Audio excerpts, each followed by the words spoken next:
All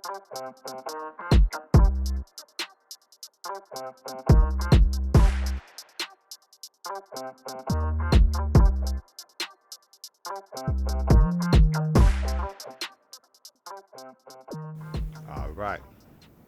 Yo, my people, we're back. Welcome to the TruuuTalk podcast. Today, it's an exciting one still, I can't lie.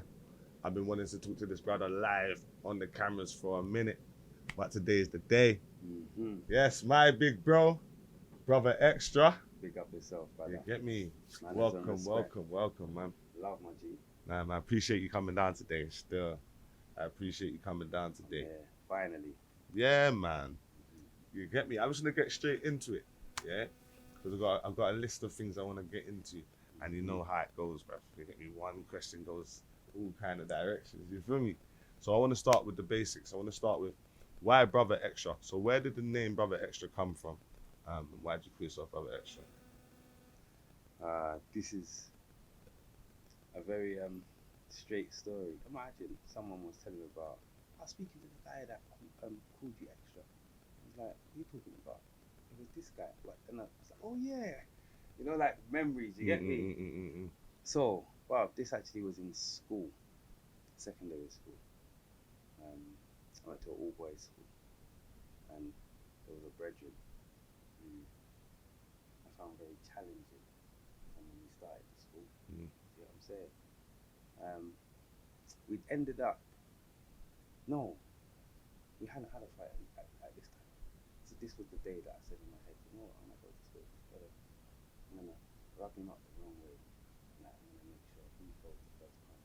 Yeah. We're doing this dance today, you know what I'm saying? Like, yeah, I don't know why I woke up like that, but I was like, yeah, today's the day, you know, like I've had enough, fam. I'm not even, you know, like today's the day, fam.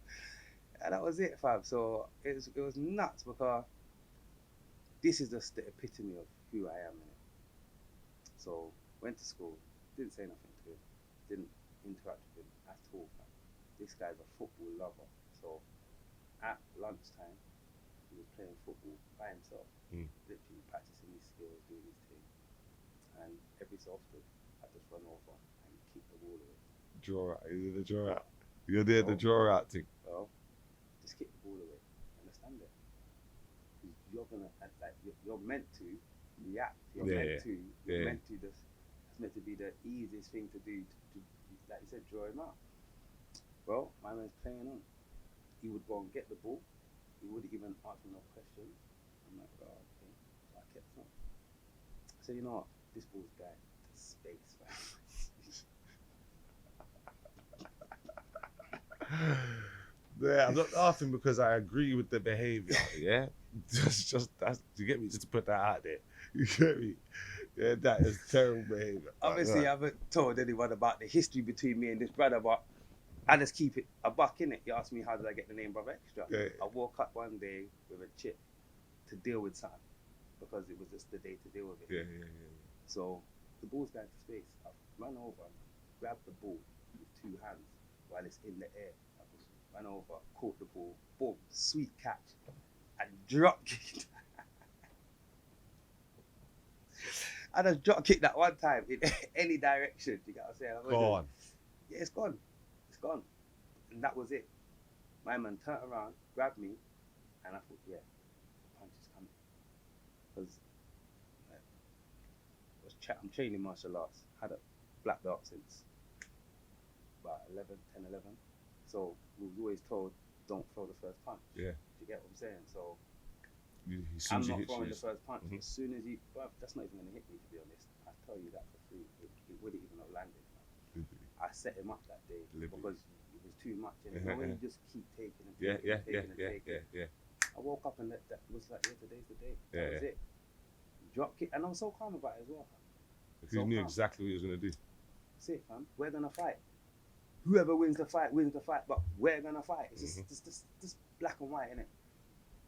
Fam, my man grabbed me. You're so extra.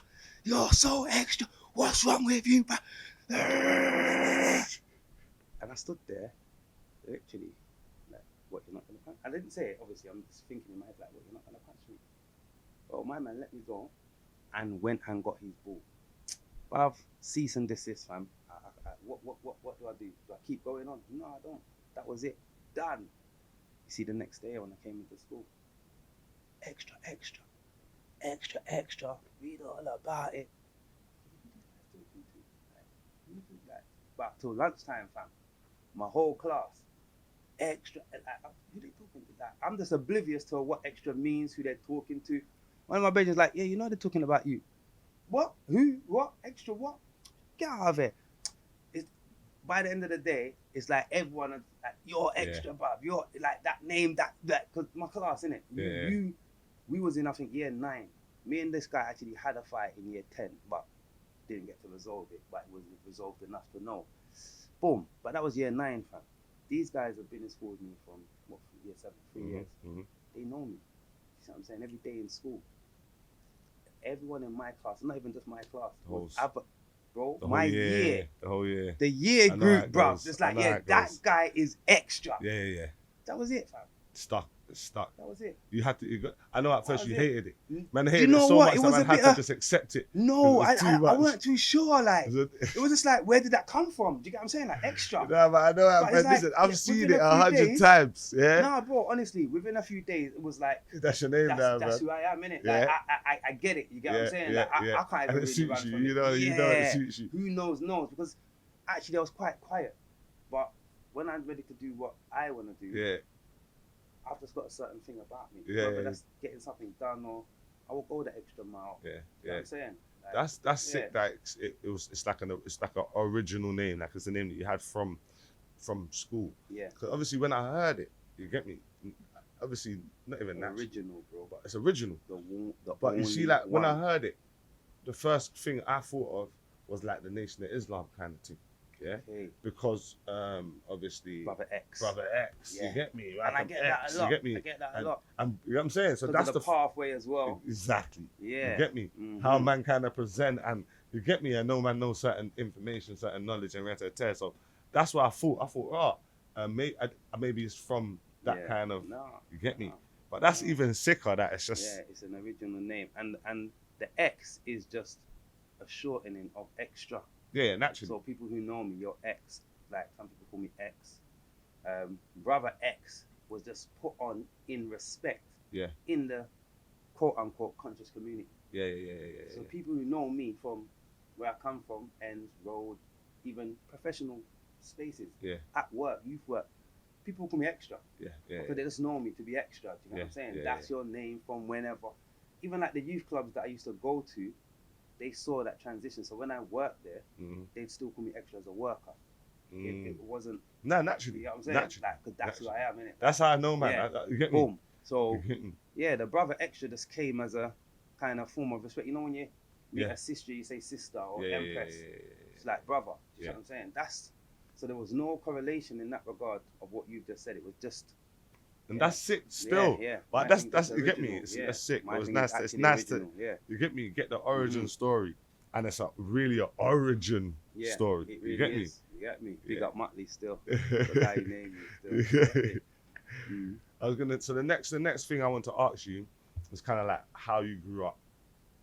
So it's kind of like family, 2-parent household, 1-parent household, siblings, big family. So directly, it's family, because that's what I definitely comprehend. Even if it would have just been me, my mum, and my brother, which at most times it was. My mum had a majorly big heart. Majorly. She transformed what I comprehend as parenting as well, definitely. My mum, when I speak about it, that's not to discount anyone's mum, but you know, like, we got this angry black woman issue in our parents and how they raise boys.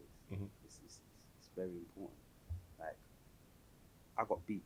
I'm not saying I never got beat, but you see, like, communication, that was one of the first things. My mum would talk to us. She would want to know the reasoning or give us reasoning. Do you get what I'm saying? Like, and then also the absence of our father wasn't made an issue. Man never heard any bad words. And the way that I say it is that even though he was absent, the respect for him remained. Do you get get what I'm saying? Mhm. So in his absence, he was respected in the house. You get what I'm saying? There was no disrespect on my dad's name in his absence. Nothing like that.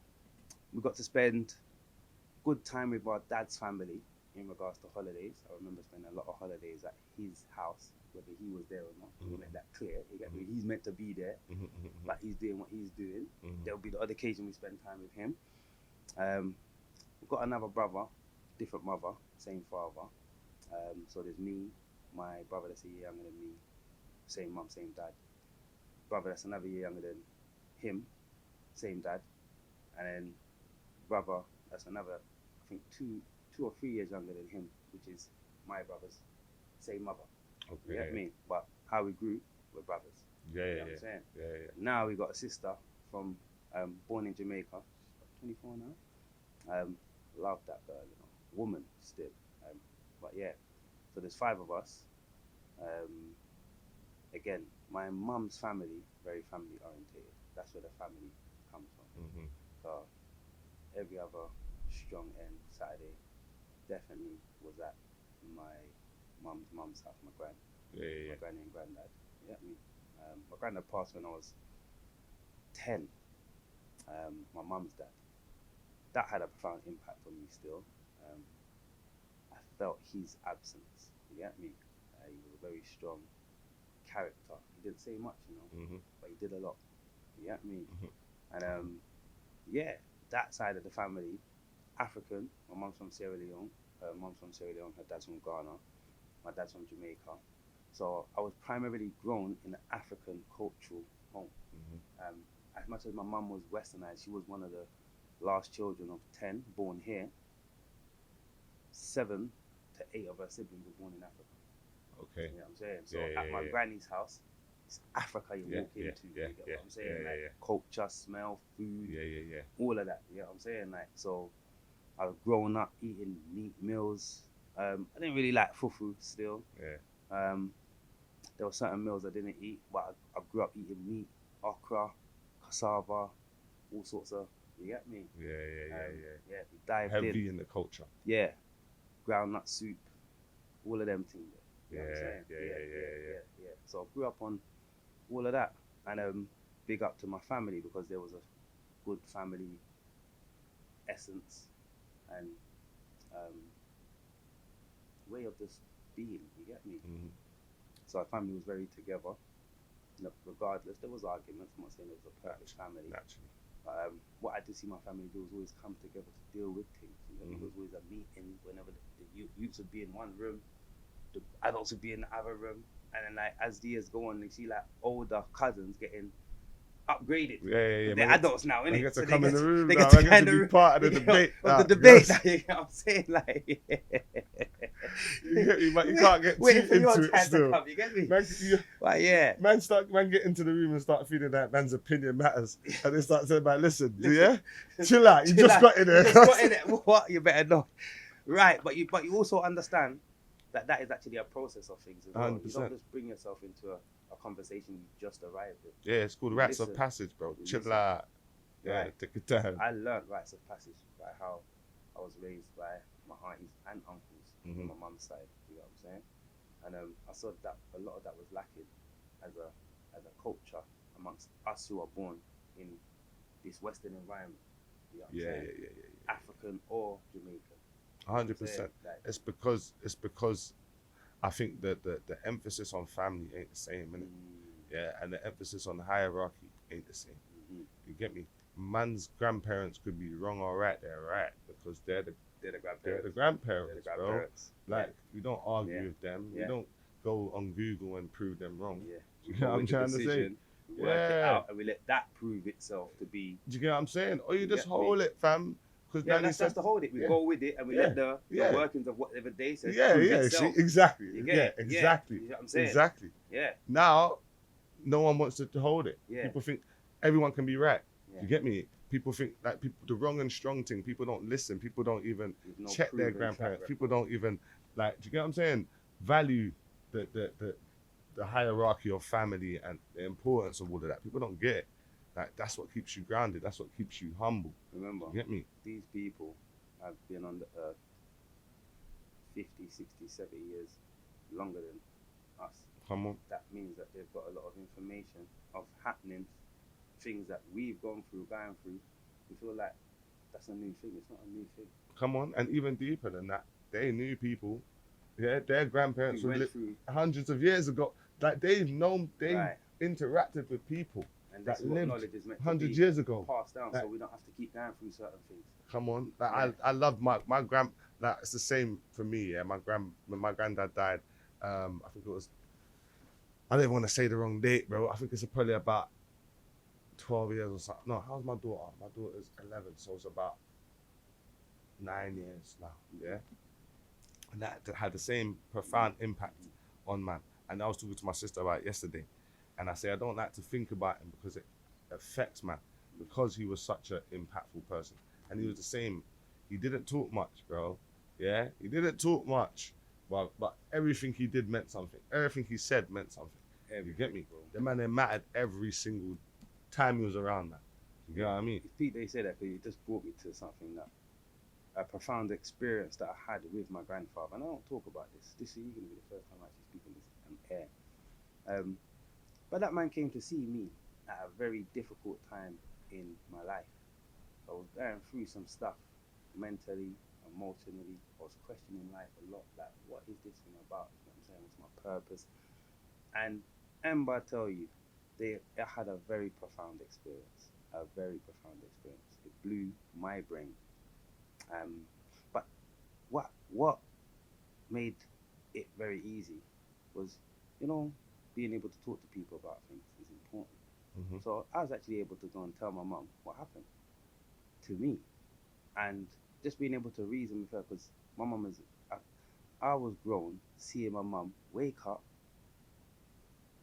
say she had some dream, what the dream was, and she might be talking to someone on the phone. And brother, within 2 days, 5 days, whatever, someone's calling her back to confirm what she said is going to happen, or she dreamed, or she saw. So I didn't really understand that at the time as a youth man. But then going through my own experiences, I started to realize, okay, this is what spirituality is. Mm-hmm. A form of it anyway, because there's different parts to spirituality. Let's not get this twisted. Mm-hmm. So I was going through some stuff. I was in my bedroom. It was late at night, and the whole ambience of my room changed. Like the air changed, but I can't even lie. The hair stood up on my skin so bad, I can't even lie. The big man, I was early 20s, yeah? But I'm a big man. Mm-hmm. As a big man, I threw the covers over my head like what is in what is in this room? Yeah. I don't want to see it. You get what I'm saying? Mm-hmm, mm-hmm. I said, what is that? Because the whole ambience shifted cold. The room went cold. Mm-hmm. And I'm saying, I threw the covers over my head. I'm saying, what is going on in this bedroom right now? Because whatever that is, I don't want to see that. Yeah. But then I challenged myself. I said, no. This is not right, bro. If something's in your room, you need to know what is in your room. You see what I'm saying? So first thing you need to do, pull the covers back from your eyes and see what I got. Bro, that's the first thing, innit? Yeah, you gotta face it. You gotta face it. So I've drawn back the covers, and nothing ain't in my room. But I'm not in my room. This is what blew my brain. I was in my granny's yard, under the stairs. How my granny's yard is? I'll never forget this. I was transported to my granny's yard. When I pulled off my covers, I'm still got this thing over me. Yeah? Covers down, just head. Hold on. I'm not looking out. It's dark, no light. Like a light is coming out of the door. And that's what made me look at the door. So I looked at the door, and it says the number of my granny's yard. From inside, it says something, the number Evelyn Terrace, on the stained glass window. Mm-hmm. I've seen that. I'm saying, no, don't what's going on here. Then, without seeing, it's the energy. Someone's come walking down the stairs above me. I'm under the stairs, but even where I was placed, that's not how my granny's yard was. There was a cupboard under the stairs, but this was now moved out.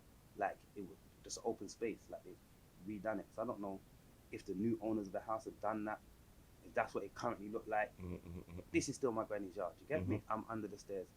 My granddad just walked down the stairs, slowly, arm on the banister, and walked through the And all I got from that was, you're good. Mm-hmm. Everything's okay. You know what I'm saying? Like, It's just that, you know, it's just us, man. Chill out, what? man. Fam, Yeah, worry that was about. a profound experience though. So I'm saying, so how do I get back to my yard? Come, bro, this is, you know what I'm saying? Like, Thanks, I get the message still, but I'm still here. Bro, I just closed my eyes and said, yo, listen. And it's like the ambience changed again. I said, rah, wait, oh. All right, let me open my eyes. Open my eyes. My TV is doing like the pixelated screen. Yeah. The pixelated screen is just like screen timed out, and the energy is back to cool again. My room's not cold; it's warmed up. My hair's normal again. Like, and I just had to just meds for a moment. Like, did that really happen? But I can't even question that. It happened. It happened. You experienced it, regardless. That really happened. So that set me on a different path still, especially with spirituality and just understanding what is, because you get so many different forms of what spirituality is, what people do, and how to connect to this ancestors and that ancestors. The reality is, who's meant to be with you is with you. Exactly. And who's not meant to be with you is not with you. Yeah, exactly. You know what I'm saying? Exactly. They will reveal themselves to you if there's a need. And if your eyes are open to seeing signs. You know what I'm saying? Because the universe was actually formed on signs, literally symbols. You know what I'm saying? So the first form of communication is a sign, it's a symbol. It's to show you something. Can you see the sign, the pattern? It's that. So yeah, we can go deep into that. But yeah, that set me on a different path though. So respect Grandad for that visit. Come on, man. Yeah. That's dope, man. Yeah. That's dope, man. I've definitely felt, I was saying to my sister yesterday, same kind of thing, that I felt like I got a message from my granddad, you get me? But mine was a bit sad, so I didn't really want to like live in that, you get me? But it was something I needed to hear, you know what I'm trying to say? This is what it is, bro, and this is what it is. Even what you said, like emotions, we have to not fear, sadness, being upset. We have to actually learn to wade through the water of our emotions. You know what I'm saying? Because, like you said, there was something in that you needed to hear. You know what I'm saying? And the strength comes from facing things. You know what I'm saying? Like, we don't even realize who we are on the other side of actually standing up to what we might not like to stand up to or want to stand up to. Or afraid of. Yeah. 100%. 100%. Levels, my bro. All right, I want to touch on, because I don't know if it's true, but I see the CMOS there. I've heard that you're a vegan. I've seen you eat pizza with nothing but green on it, no cheese on it. Yeah, I've seen it with my own eyes, bro. You know what I'm saying? So I actually call myself a vegetarian. Okay. I don't subscribe to the vegan term, simply because vegan was created by a man in, I believe it was 1944. I can't remember his name at this time. The term vegan was created by a man who was a vegetarian, who complained that vegetarians were not eating what vegetarians were supposed to eat. Yeah. So he then created a new term. For me, I'm like, if we're on a football pitch, we've got to defend the goal. We don't pick out the stumps and move the goalpost. We defend the area. We get everything out that's not meant to be in there. So if you're a vegetarian eating egg, you're not a vegetarian. You've got to defend the title. Do you get what I'm saying? What it is. Vegetarian, vegetation. Yeah. The vegetation of the land.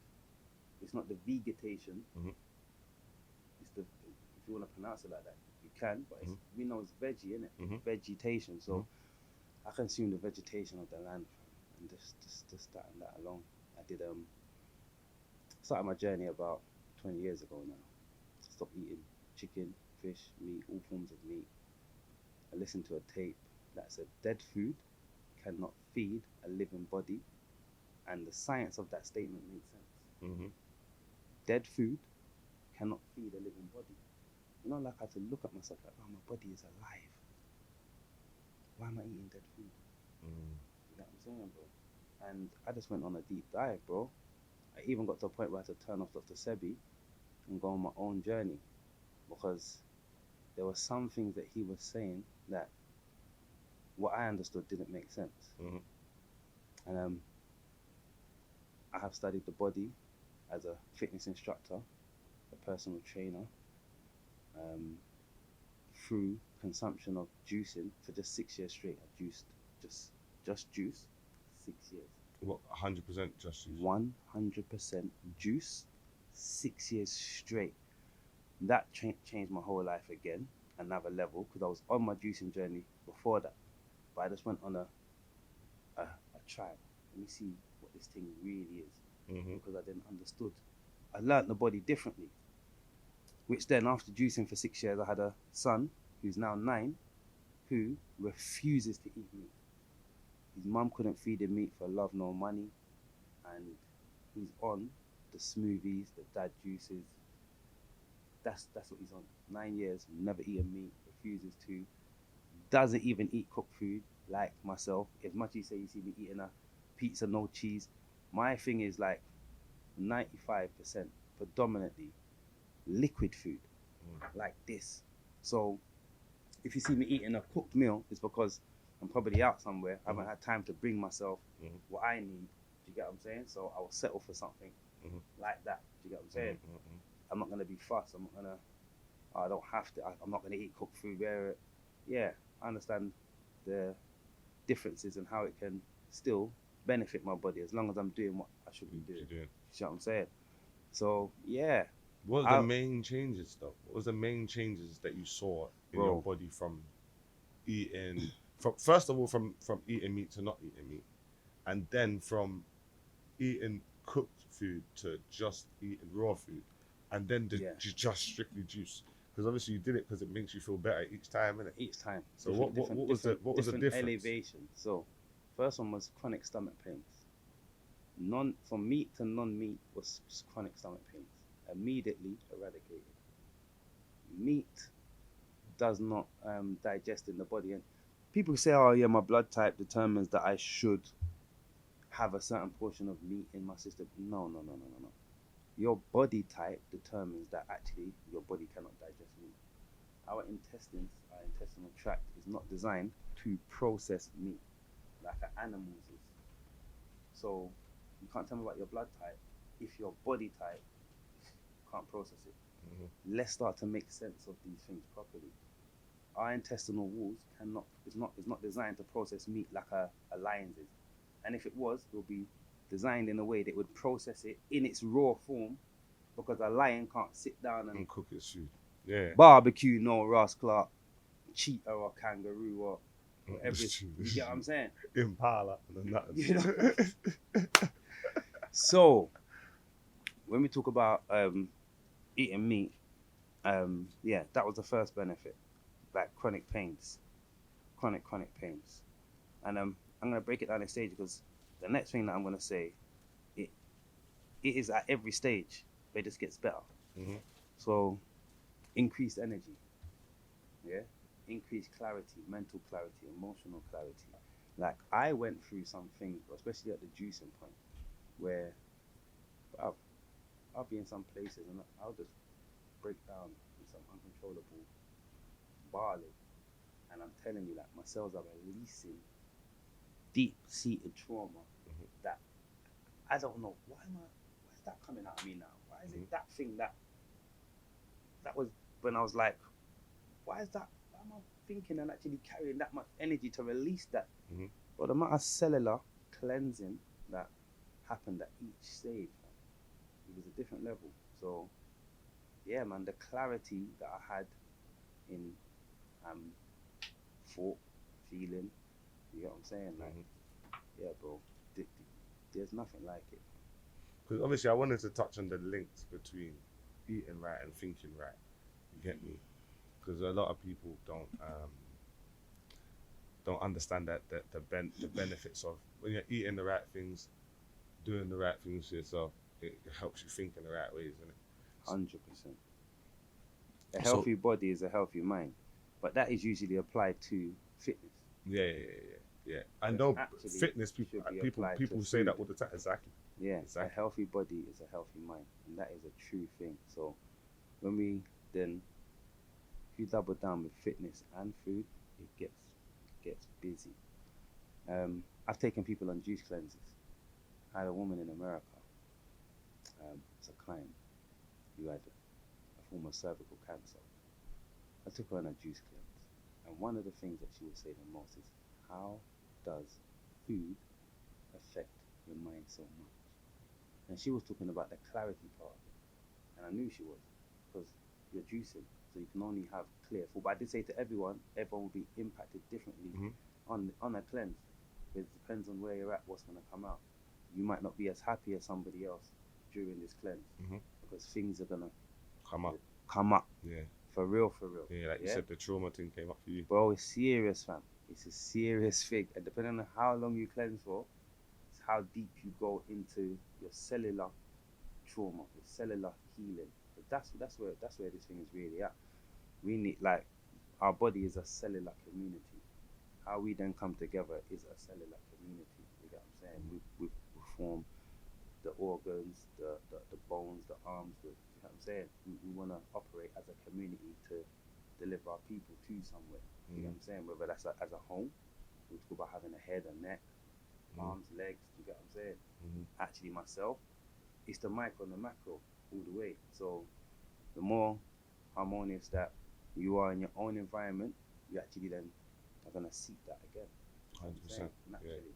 Yeah. That's natural growth, isn't it? Once this cell's perfected, then what it does, it multiplies. It multiplies. Natural order of life, isn't it? Facts. So yeah, man. Every stage gave a different level of clarity, a different level of energy boost. And when I say different level of energy boost, I used to say to one of my friends when I first started my juicing journey, she's like, "Oh, why you juice? Why you juice so much?" Or no, how does it impact your body? I'm saying, you know what? Mine is not digesting, and that is crazy. Like, I can drink a juice, I can feel immediately the benefits of that juice, and I can go do something. But do you not still feel hungry though?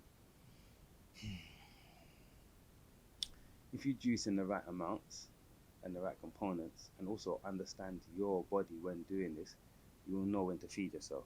So it's like asking a cow, do they feel hungry when they're grazing on grass? They know when it's time to graze again. Do you see what I'm saying? So, but I only say that in the sense of, does liquid, because you said it's not digesting, isn't it? Yeah. So that means you're juicing, so that means majority of what you're doing is digesting through your small intestines, because you're drinking, isn't it? Yeah. Is it digesting in the same way where it's going to your stomach to fill your hunger? So, do you know how the body digests food? I thought I did, but maybe I don't. I'm just asking the question because this is where we're going to get into. And I asked not to, you get me, just to be on the same page, because if you do, then we can dive to a different place. So, when we consume food, first, just break it down for all the listeners, isn't it? Saliva, that starts the breakdown process of food. Then we must chew that food to break it down to certain size particles. Then it goes, this is before we've swallowed, you know. Yeah. So that food must mix with the saliva in your mouth, because there's certain chemicals in that saliva that's going to aid the breakdown process. Bam. Then we swallow down the esophagus. Boom. More breakdown happens. We get into what they say is the stomach area, and what is in there? What's around? Acid. A pool of acid. Yeah. For what? To break down the food even further. Further breakdown. Further breakdown, until we've got a liquid substance. You see that liquid substance? It's that liquid substance called chyme that is actually processed through the end of the stomach into first the large intestine, then down into the small intestine. It's that liquid first, and liquid only. So, not even just that. The opening of the stomach. I learned this from Layla Africa. You know, the late great Dr. Layla at Africa. The opening of the stomach has two probes like this at the end, two probes either side that hang off. One's on this wall, one's on this wall. Two probes. The liquid has to go through that probe And what happens when it goes through the probe? I guess it has to break down even further. Charge, electric charge. So if the food's electrically charged in the chime, it charges the probes. Okay. That's where you get nutritional information from. Nutritional information, electricity. If the food's not electric, you ain't getting no nutritional information from that food. So actually, I'm consuming pure nutritional information when I juice. Simple. So there's two benefits to that. One, absorption. So depending on what color juice I'm drinking or whatever, when I drink that, before it even hits that place where it's actually supposed to process through the esophagus, it's splashing all my cells. It's splashing all my cells. It's splashing everything. You're extra full up. You're not even splashing it. So all the cells are being bathed in electric nutrition. Do you understand? As it's going down, fam. This is, you feel that as well, like you feel it like, and then you feel the one that actually goes through the system. You get the actual esophagus down into your stomach, boom. Yeah, that's the one. When it goes through that one, that's when it's processed through that, you're gonna say, I might feel hungry a little while later. Boom. But then again, you would know, again, that's my time to make another juice or have a juice ready for that time. You see what I'm saying? Does juicing, does it mean that you lack the fiber in whatever you're juicing? So there's soluble fiber and insoluble fiber. Yeah? So soluble fiber is what can be dissolved in water. Insoluble fiber cannot be dissolved in water. But guess what? If I take a fruit or a vegetable with insoluble fiber as its skin and juice that, what about that? You made it soluble, I guess. Simple, bro. Exactly. So you just make sure you put the skin in the juice as well, innit? Simple. Do you see what I'm saying? And every so often, a smoothie is the epitome of what we're actually saying. So a juice is stripped naked. A juice is stripped naked. So even that like you said, that insoluble fiber is actually in a form that can be digested. But your body would also recognize that. Which also, because the insoluble fiber is actually, when we consume certain foods with insoluble fiber, what that fiber is for is, you know, when you see skin in your stool, tomato skin, what things pass through the system? Sweet corn. Sweet corn, for sure. Yeah. You see what I'm saying? How do you also see those things in your system? And in your stool? Everyone should check, but more time they're twisted because our organs actually grind and turn those things as it's going through to get the nutrition out, to squeeze out, like a juicer, the benefits. It's not the skin that's giving you the benefits, but what that skin's going to do is called roughage. When you do it in a smoothie, you got that skin in roughage form that will pass through the system the same way. Okay, yeah. You get what I'm saying? Yeah. It also will enable your stool to be much more healthier. You'd be surprised. Because one thing that I was surprised, two things. One was putting on weight when I started juicing in the first month. I was 10.5 stone and I was training as well. So I looked good. And I went to 11.5 stone in like a month on juicing. I thought I was going to lose weight. I put on weight. So the nutrition that my body was getting enabled my body to grow. Put on weight, yeah.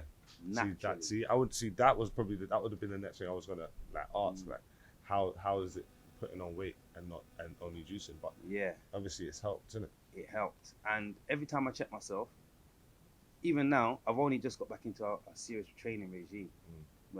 So we're on stuff. We was on 100 press ups a day. Me personally, now I'm on just over 200, and literally, I weighed myself the other day and I was just under 12 stone, just under 12. And I thought, okay, even when I'm not training, doing anything, as long as I'm still maintaining my food regime, my body hasn't gone under. And people say, sometimes people say, you look slim, rare. But see, from a jump on the scales, And it says what he needs to say. 11.5 minimum. Yeah, I'm good. I'm good. Because when I started this journey, I was 10.5 as a big man. Yeah. 10.5 stone. Yeah. And no matter, I looked good. But no matter what, you couldn't get heavy. I couldn't get over 10.5 stone, bruv. And I looked good. I was training hard calisthenics. Like, wham. But 10.5 stone. Like, it was baffling my brain. Yeah. But when I started juicing, just broke the scale, man. So when did you, I was going to say about the calisthenics, yeah, because it's touched on health, innit? When did you start the calisthenics thing? That was a good, how long's Brixton Street Gym been open? I started around the same time they started, before they opened the street gym, and I ended up joining them in Herne Hill as well, because I was just on my thing. And actually, it's quite interesting to even talk about Brixton Street Gym in this journey, because Fred, the general, and his brother, Wayne, I used to train with them before Brixton Street Gym, but it was actually Wayne that got me onto calisthenics. I used to train with Wayne martial arts, and he'd come to me one day, it's like, yo, X, I want you to do this thing called IBT, called it Inner Balance Training. It's like, what, IBT? But as soon as he said Inner Balance Training, I was like, yeah, let's go. What is that? He's talking about balance my inner. Let's go, my bro. Man took me to some bars. I said, yeah, pull up. I said, what? This is inner. Pull up. So we started doing pull-ups, started doing dips. Like, and what I saw him do, this is a man who could do pull-ups with 2 fingers like this, and do a muscle up over the bar. No, I can't do that. I still can't say a man do that to this day. He can do them things. Pull up, muscle up over the bar, and listen. I was like, that's Inner Balance Training. That was me sold, bro. That was me sold. I was on my joints from there. I ended up linking up with bare people and just influencing bare people to train. I linked up with some man them. I was about early 30s. These guys said they was like 50 something, early 50s. And what they was doing in Battersea Park, they're still doing to today. So let me tell you, 10 years ago when I saw them, when they were 50 something, I looked at myself and said, I am good. Yeah. Because if I just remember, visualization matters, you know. So I've seen 50-year-old man them together in the park training a serious regime. That when I brought my man them to come and train this regime, certain man threw up. Certain man couldn't handle. Been there still. Run around the park, then go into the pit and get busy. I just looked at them and they're like, yeah, I know I'm good. Because even if I don't train for 5 years, bro, I've seen that at 50, it doesn't matter. Yeah. At 50, it doesn't matter. And them man are still training now at 60 something in the same place. Come on, man. So calisthenics is a different thing, man. It's a different thing. It's a different thing. It's a different thing, man. That is mental, physical, spiritual training, fam. Yeah. Discipline, coordination. It brings a lot, because you see, when you can say, right, you know, I don't need a gym. I'm going to do it in my house. I'm going to go to the park. You have got a different accord with yourself, with whatever development you want to get from yourself. And it doesn't take you having to find yourself at the place where everyone's supposed to be like that. To get it. Like, it's a serious thing. A lot of people cannot say, no, I'm going to work out at home. It's just not going to happen. And actually, homework is the best work. Yeah, facts. And the part work is amazing as well. Like, the part work is different. What it was going to lead on to strategically was the unity part.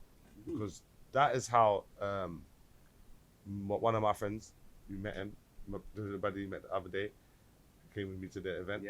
He does calisthenics. He's amazing at it. Amazing. Top link tier me with him. I can see that. Saying. That makes sense. Link me with him. Trust me. Definitely. That makes sense. Yes. Like, he's top tier calisthenic, brother. Bro. He used to train us when we was young. And obviously he still does it now. Personal trainer, he does his thing now. Big. But even when we was young, he was training the whole ends.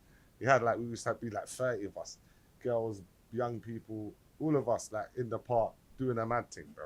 Running around, doing cruise, doing all kind of mad thing in the sun, you get what I mean? And it brought a crazy level of unity to 100%. The ends at that time. You get me? 100%. And it was all based around this calisthenics, these pull-ups. I can muscle up and linking different people. People are coming. It created such a community spirit, yeah. And that's one thing that I think people kind of overlook with the calisthenics thing, because people go gym together and people meet people in the gym and yeah. But that was a whole nother level of community. Different community. Yeah, It is exactly that as well. That's why I went and linked over. Went to Herne Hill and linked with block workout before they were Brixton Street Gym. You know what I'm saying? Yes. I remember. That's what it was. It was block workout. You know what I'm saying? Because it was a just different level of community, and I was out there just training on my own with my brethren here and there, getting other people on it and rare. Like, yeah, I needed a little community block workout. Yeah, they had it popping. They had it popping. So to see their growth and development, because we even train there now every Sunday, Brixton Street Gym. Oh, nice. You know what I'm saying? Yeah. So if anyone wants to train with us, feel free to come down. We do body conditioning and self-defense. Yeah, get me. So make sure you guys come. Was it every Sunday? Every Sunday, 1 Yeah, p.m. man. 1 p.m. Yeah. every Sunday, Brixton Street. You get me? Yeah, man. That's the level. So, yeah, the training's still popping off now. It definitely is about physical well-being as much as the fuel that you put in your body. Because again, just even talking about the fuel that you put, it is that fuel. Why I end up also staying away from cooked food. On my journey, I really got to understand how dangerous it can be. And I'm going to say it like that. So, you see when you juice for 6 years, yeah? Right. 3 of those years, I juiced straight. The latter 3, I had 1 cooked meal per year. 1. And that was at the time of celebration with the family. You know what I'm saying? December. Boom. Brother. Every time I had that meal, Bloody ripping the next day. It's not even that. My body would process food still. Let me tell you something. The first time it happened, I only remember the first time because every time was the same, but it was just how funny it was. So I bought my juicer, everything. Yeah, I've got all my stuff. I'm making sure I'm having what I'm having before I have this meal. You know what I'm saying? Yeah. I'm gonna eat with the family this year. Everyone was on to me. You've been doing this long, yeah. You know, 1 meal. Yeah. All right, 1 meal a year. You get me? I'll do the 1 meal. Guilty yeah? for not eating what I don't want to eat. Yeah. Bro, make me feel guilty in that. All right, cool. So, boom. Yeah, I felt like I could manage a plate, innit? One thing I will say is that my appetite for cooked food had opened up differently, because I was even surprised at the plate that I was able to manage. Vegetables, idle plate, rice and peas, some veg and steamed veg and things. It was a healthy plate. Fried plantain. It was a very healthy plate. Alright, man. I finished this plate, yeah, and I said, "Wow, I need to go and sit down." I went and sat down. I said, "Nah, I need to go and lay down." I went and laid down. You see, when I got up, everybody was going to bed.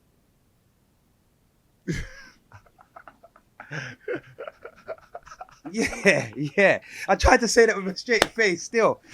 You get what I'm saying? Because that's how serious it was, bro. When I got up, bro. Wait. I got up, bro. Yes. All right.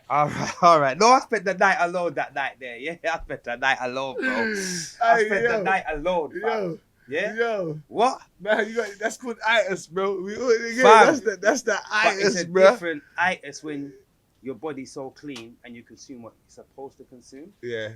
So you actually understand that actually what's happening is, so this is what happens when we consume cooked food. And this is what the itis actually is. If I say it's dangerous, because essentially that was a form of shock for my body. Essentially, that was a form of shock. I had to go and lay down and let my body process what was going on, period. When I woke up, everyone was going to sleep. It was like 1, 2 a.m. Yeah, it's done. It was mad. Done. I'm fresh. Huh? Walk one. It was peak. Anyway, what happens when we consume cooked food is that our body has to then work harder to process that food. Yeah?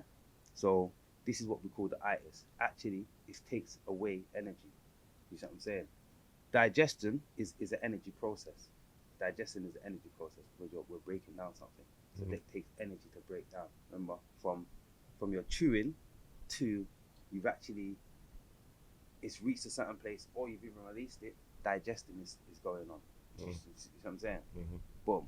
So the amount of energy that the body requires to process food, the more processed that food is, and I say the word processed in reference to cooking, because a lot of us don't actually cook our food and know how to retain nutrition in our cooked food. So we'll have a pot on for however long, and we've actually cooked out all the nutrition in the food, which means that the body has to work harder to try and retrieve nutrition from the food that you're eating. You see what I'm saying? And I can tell you that's what happened to me that day there. Because Christmas cooking, unless you're in one of the most skilled homes, chefing up the thing differently, most food is cooked at different times, different stages, and things have to be then reheated. And so some things might get overcooked or just be left on a low burner. Bit dry out and. Yeah, I'm saying boom. Yeah. So most food is. I hate when you gotta put plantain back in the microwave, bruv. Yeah. And after it's been there. That can't run. Nah, that's long, bruv. Boom. So stress. The body has to work hard to process cooked food. Yeah. When the food is raw or juiced or blended, the body has to do a lot less work. Yeah. So that means that the body has a lot more energy available to do other things. So that's what we're calling itis, is actually your body doesn't have the energy required to break down that food and allow you to do other things. So you have to all sit down. Yeah, that's deep still. That's what we call the itis. That's deep. Yeah. On that note, we're gonna just go for a quick break. Get me and some water and yes, I. And then we'll soon come back. Some sea moss and see me. Alright, big up, guys. We'll be back in 1 second.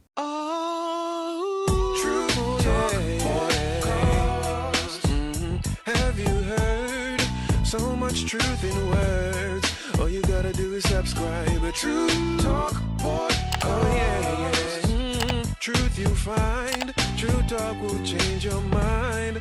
Make sure you subscribe. Welcome back, TruuuTalk podcast. Here we go, part 2.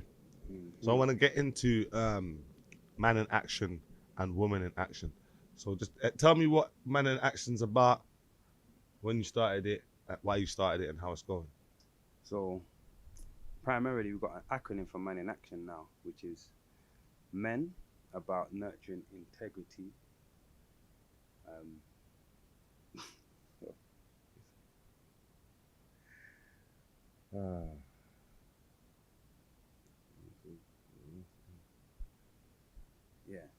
Men about nurturing integrity, always choosing optimism, initiative, and nobility. Trust, initiative, optimism, and nobility. Let me say that again.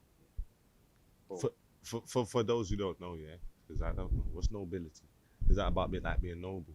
Yeah, like a form of excellence, righteousness. You see what I'm saying? For me, man in action actually started as a very personal thing. And I'll just say this from my experience. In the African household, men's manness is not called into question. I didn't see that. So I didn't have any issues about understanding that I am a man. You see what I'm saying? But in the West Indian household, man's manness, I saw called into question quite a lot. Yeah. You agreed straight up. Yeah, right, facts. Right. So, you see what I'm saying? That's just my reality. So at a certain point on my road in relationships with West Indian women, my manhood was getting called into question quite a lot. You get what I'm saying? I'm thinking, what is this about?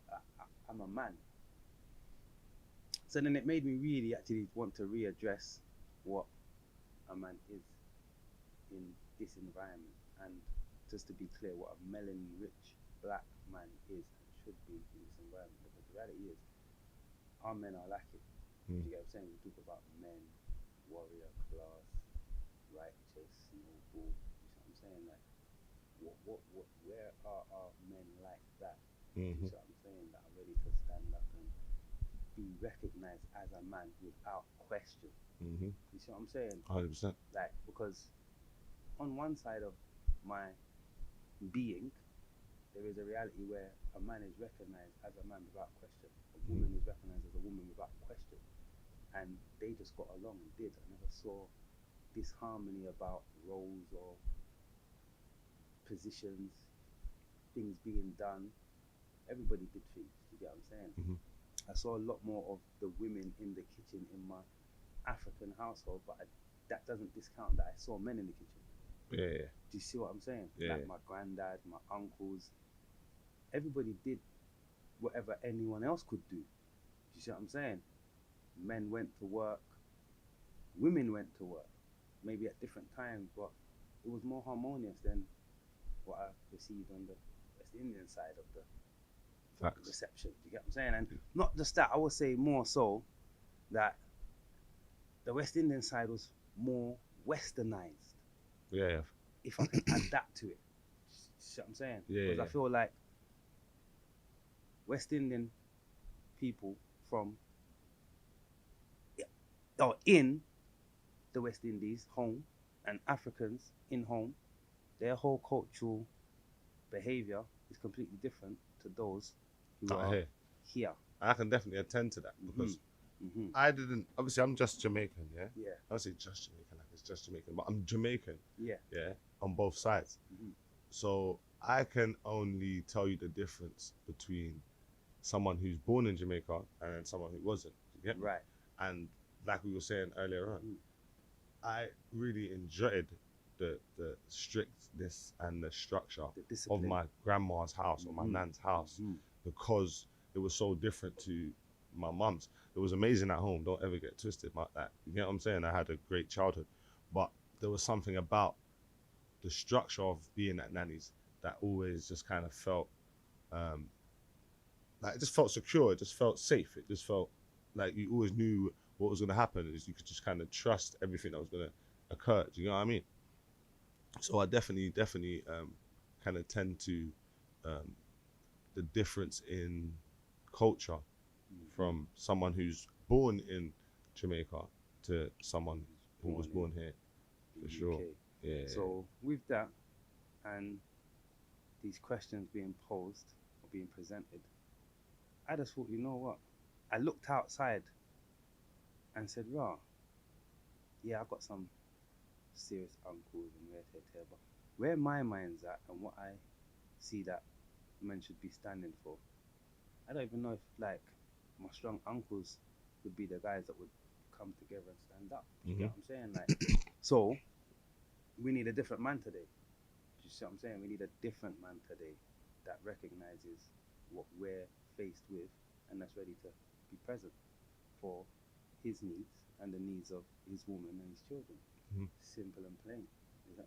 And that is it, fam. So what then happened was in me posing that question to myself and saying, okay, then I actually want to determine this with my own actions, whatever that is.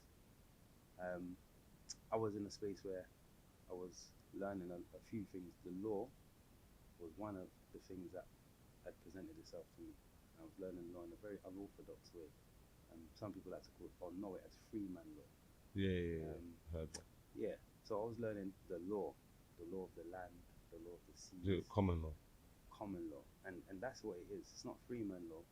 I went to university and did a law degree, and they teach you common law. So that was it for me. You see, at that point, I was like, okay, this thing is serious. So again, jumping backwards, learning the law and exercising my knowledge ended up men seeking me out to ask me to teach them what I know, so then they can then stand up against the law. So what I realized immediately is that today's man, no matter how many of us will say that we're a man, from my own experience as well, witnessed, is that the one thing that most of us will run from, forget each other, is the police. Yeah. Yeah. Anyone who says they're a man, show me them stand up when the police come, charge me down. 9 out of 10 will run. That is a lived experience. You see what I'm saying? And the only reason that the one doesn't run is they haven't done anything, or they understand how to protect themselves, their rights. You see what I'm saying? So we definitely want to have more of that also, actually, because that's something that if we feel more empowered against something that really we don't see that we have a power against, that should definitely inspire us to have a straighter spine. Yeah, 100%. Like, period, point blank. So if I can manage the law, or my understanding of the law, which means then I can also actually take care of some business in my home, because a lot of the things that we go through have to do with the system of law. So actually, I can manage some things differently based on my understanding. I can help myself and my woman based on whatever things are happening. Oh, you got this letter for this. Okay, let me read that. Let me. Yeah, it's a powerful position to be in. It's a different position. Yeah, it's a powerful position to be in. You can actually. Yeah, because you know what you're doing. You can actually mobilize what's happening in this world here, and actually deal with it how it's supposed to be dealt with. Factually. Yeah. Like, done a lot of things, and ignorance isn't bliss. It is not bliss. And that was very empowering differently, because I now am actually taking accountability for the things that are actually going on in my life, in the life of my woman and my children. I can actually say, okay, I can deal with that, whether it's a complaint or take a legal action. I've learned these things. I can go to court and defend myself or defend someone else. That's what I'm saying. Yeah. So do you teach it, or do you? So this is what built Man in Action. Do your service? How do people get your services? Well, in the beginning, the brothers that were seeking me out, we agreed that we'd end up meeting every Tuesday in my home, and this is over 10 years ago. So I just met with random brothers, and we learned not only the law, but we learned history, we learned health. This is what set me on my health journey as well, because I'd never heard of the term fruitarian until we started doing Man in Action meetings in my house, and we were asking each other, like, what are your aims, what are your goals as a man? Where do you want to go, where do you want to be? So a man said, right, you know, I want to be a fruitarian at a certain point, as well as doing whatever business thing. Man said, what, fruitarian? I wrote that one down, like, what's that? Like, I'm gonna go research that. Man said, someone who only eats fruit. I said, that sounds where I was at my journey, because I was idle at that time, innit? Like, where I was like, yo, that sounds peak fruitarian. To be, I say, over 10 years ago, this is over 15 years ago, because I rode to Birmingham in 2012, and the Man in Action meetings were going on pre-2010. So literally, because that sparked my juice journey. My 14-year-old, he was being born when I started going towards just juicing. Okay. You see what I'm saying? So he was in and around the inception mark, because my children are all 5 years apart.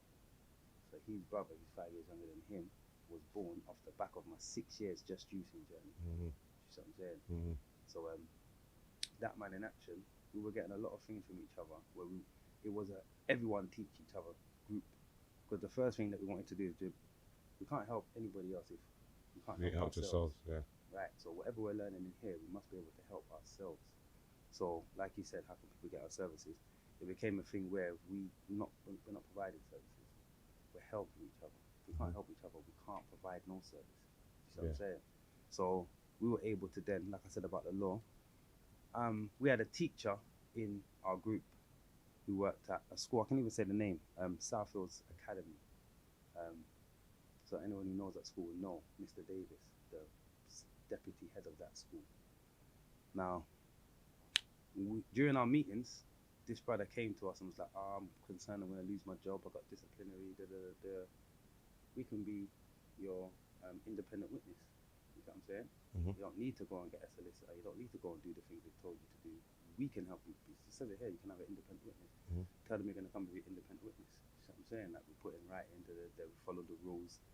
But these are the things. If you read some things, there are rules to follow. You follow those rules, you can do what you need to do. I wasn't saying what you want, but not what you want. Yeah. But what you need to do to get the result that you need to have.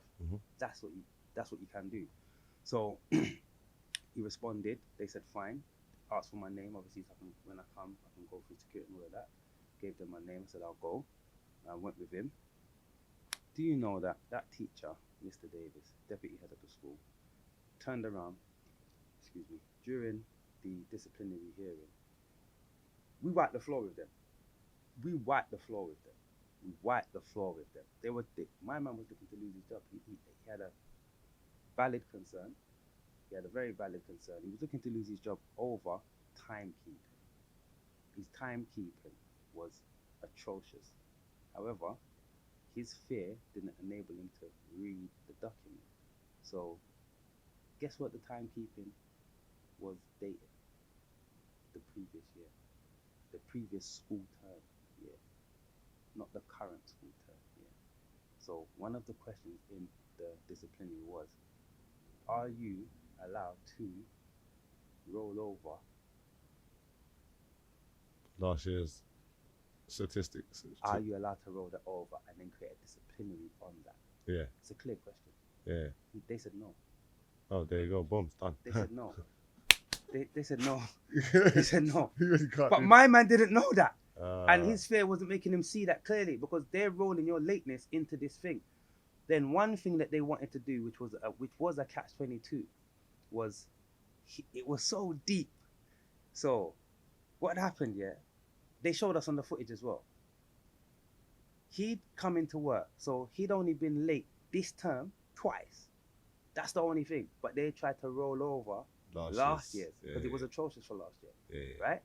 Now, he'd only been late twice this term. And we're talking the second part of the term. So we're past October. So it's not the first term, it's the second term that we're in now. Yeah? So twice, I'm not saying it's acceptable, but we're not in the first term. We're not in still in September.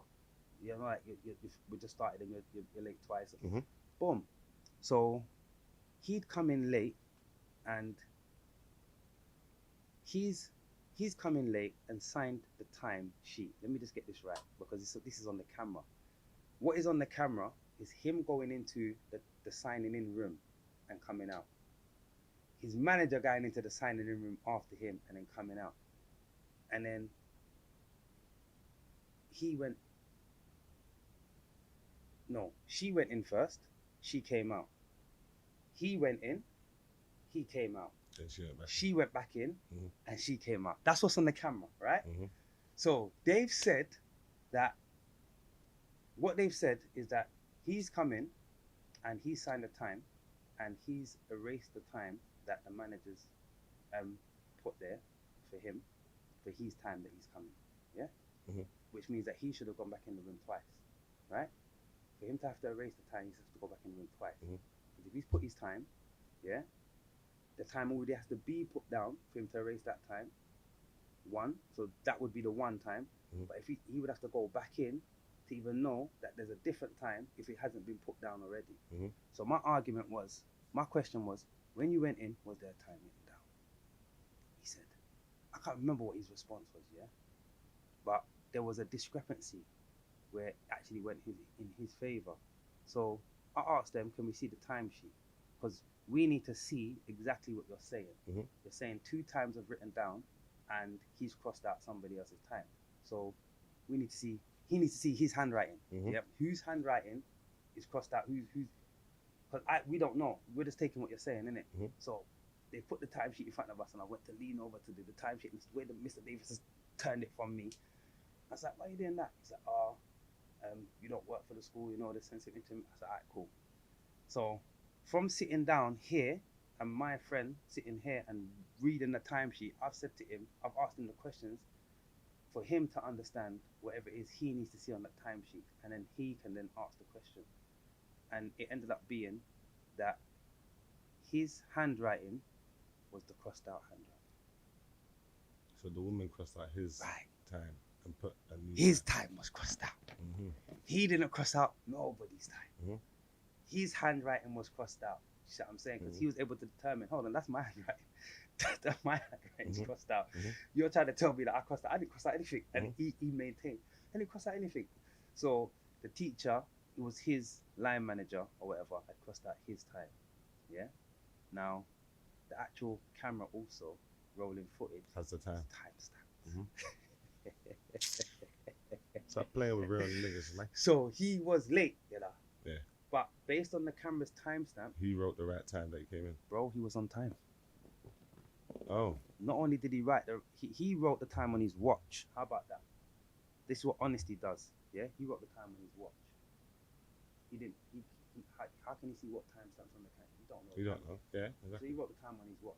Don't know if there's a time in the room or whatever. He wrote the time on his watch. And that's what he said. I wrote the time on my watch. I looked at my watch. I wrote the time. It was like 1 minute. 1 minute late. Mhm. He skipped, and you can see him skip out the room and move because he Go wants to quick. get to wherever he's getting to. Yeah. You get me? Yeah. And it come like the woman's at the end of the corridor watching it, come back, done whatever she'd done. So we ended up busting that disciplinary, which was leading to a dismissal with a warning. A warning. Simple and plain. And all they could warn him about was the punctuality. Yeah. That's it. Just come 5 minutes early, bro. It's long. That's it. 5 minutes early, bro. You know what I'm saying? So we did a lot of these types of support for brothers, even in man's homes. Mm. You know what I'm saying? Like for the brothers that were open up, say, you know what? Come and chat with me and my woman. We're going through some things, whatever. Like therapy and stuff. Counselling. Always that real because brothers actually seeing what we're really doing And what you're together, capable of, yeah. what we're doing together, Yeah. what we're actually really doing together. You know what I'm saying? We did real growth and bonding together. You know what I'm saying? Like it's something that I've not really seen done like that, where actually accountability is the measurement. Also, you know what I'm saying? It's not just so man can do and be whoever. Yeah. No, we're men about nurturing integrity, always choosing trust, initiative, optimism, and nobility. You know what I'm saying? And nurturing integrity naturally. Let me add that.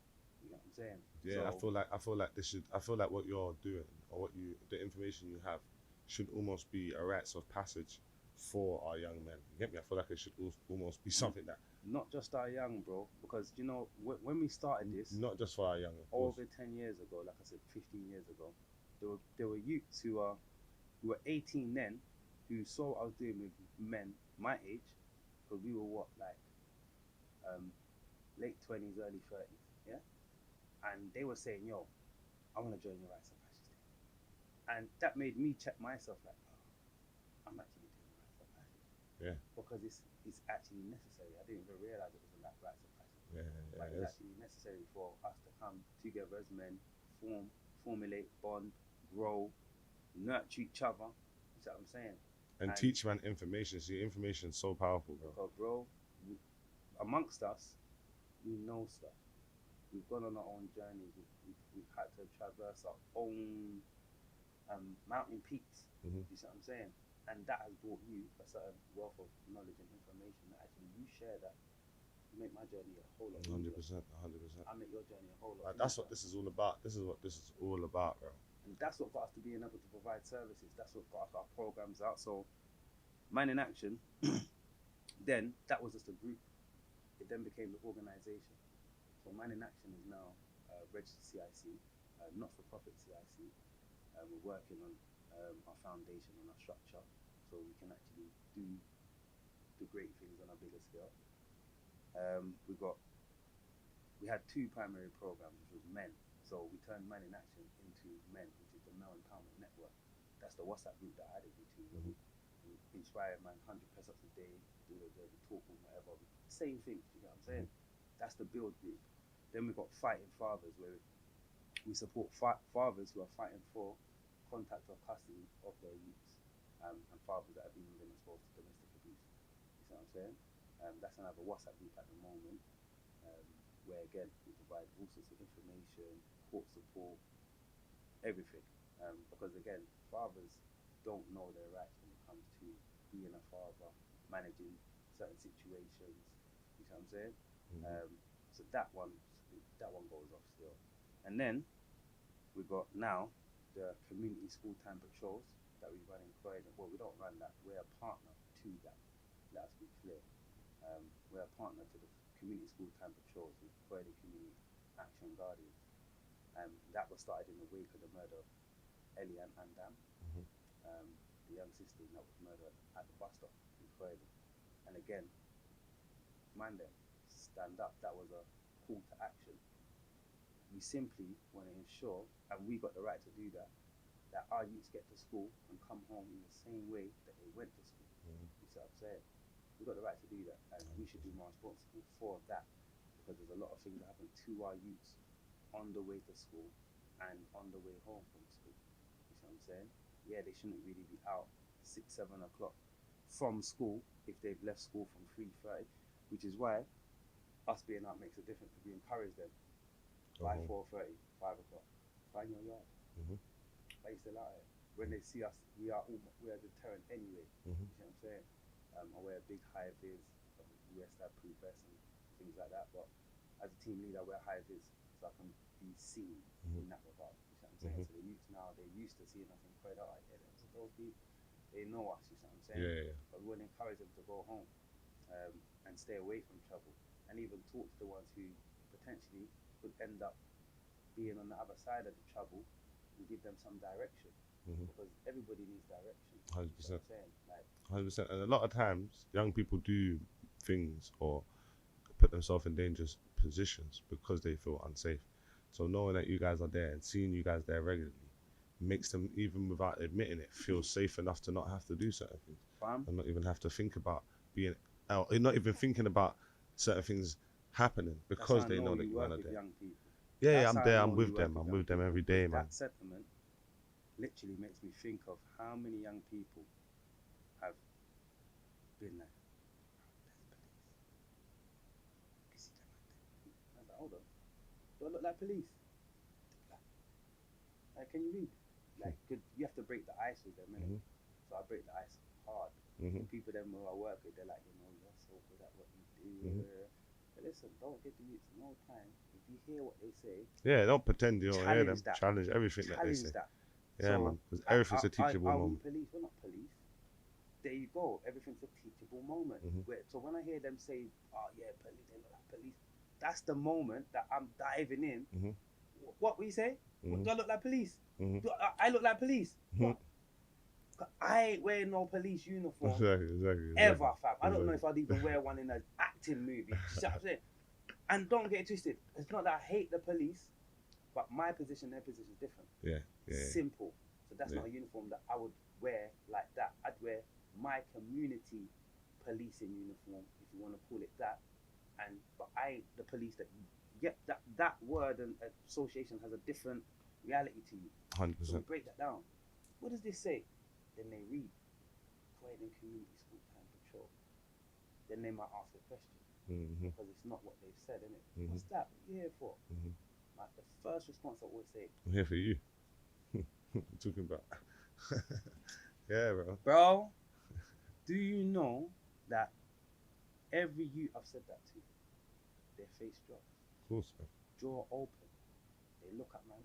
It's like they want, at that moment, I know I could probably give that Hug. a hug. 100%. Big hug. 100%. High five and an embrace 100%. is the minimum that I get at that time. Of course. All the time. Of course. But I know I could give a 2-arm open Hugs. and I would get a hug from 100%. that youth. 100%. Every time. 100 They're like, million %. they don't hear that. Exactly. On the road, they don't hear, we're here for you from big people. Exactly. For your safety from big people. Exactly. You get what I'm saying? Exactly. And they see us out there.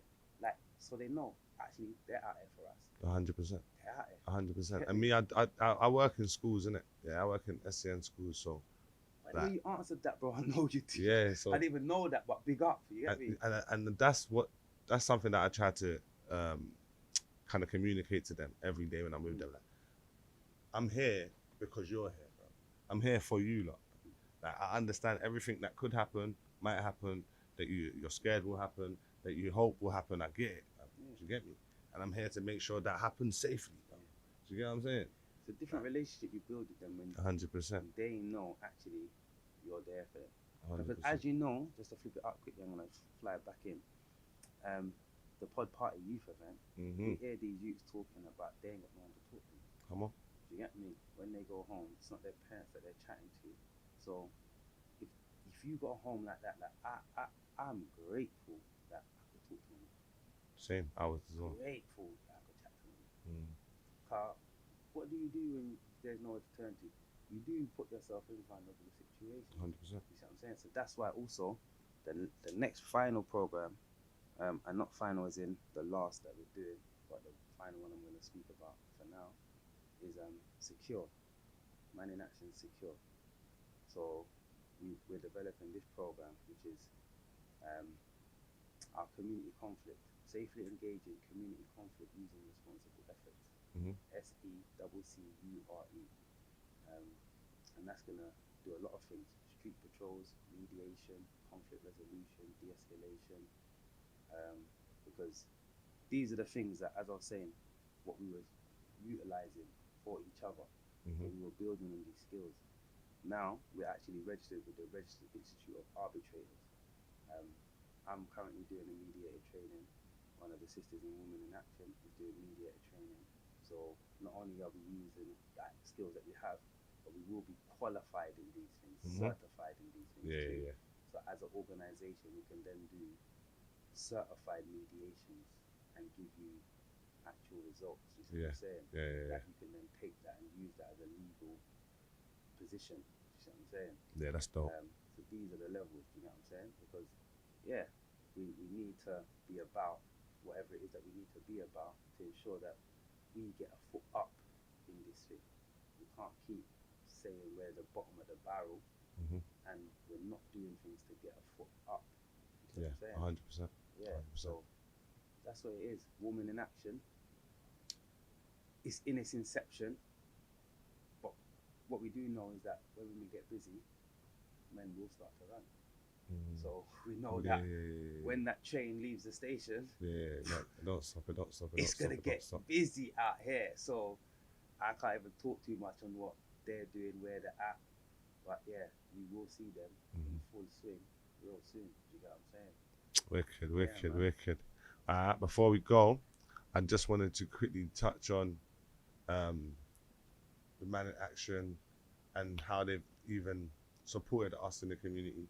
You did touch on the Pod Party. You guys have been supporting us since we started doing the youth event, the Pod Party youth event in Brixton. You've been there supporting us from the beginning. Just want to thank you for that. You get me? Because and Street Fathers as well. Yeah, big up the Street Fathers as well for their support. Yeah, man, it's been amazing just having you guys there, because it does make the environment a lot safer. It does make everybody feel comfortable. And if anything, when there was a situation, the way you guys handled it and dealt with it was so swift, so direct, so quiet, so clean. Like, it didn't even interrupt the show. Like, I was literally on the mic, see a man thing, and then blinked and my man was already out the door. I said, nah, these men are different. I didn't even see him get dragged out. That's how neat it was. Man, them all covered it. The kids didn't see nothing. You get me? My daughter was in the building, she didn't even mention exposed too much. Man, I said I didn't even see it get dragged out. He got covered. He got neatly. No noise. No, and it was nice. It was nice, bro. Nah, man. But seriously, Brother Extra, it's been a pleasure to even have this conversation with you. It's been a pleasure to be connected and even like have you involved in the things I'm doing and to be involved with the things that you're doing. It's a pleasure, my bro. You get me? No, you can't stop, bro. You get me? The Men in Action, guys. You see what I'm saying? You see what it is? By default, when we come together, it is the plural. That's why the organization is called Man in Action, because it's to actually understand that in your home, when you go home, it's you, innit? You are the man of your home, innit? It's you and your ones, whether you got grown children or young children, you are the man. So Man in Action is for when you're in your quarters. When we come together as a man in action, we are men in action. Simple. That's by plural, right. innit? We stand together. Could be 2 of us, 3 of us, 20 of us, 100 of us. It's men in action. Just by standard plural. Come on. That's it. I've been TruuuTalk. That's been Brother Extra. You've been amazing, guys. Peace. Powers. Yes, man. Boom. Powers, my brother. Yeah. Powers. And already feel They're not ready, you know. Yeah, different energy. Yeah. Big, Oh. big.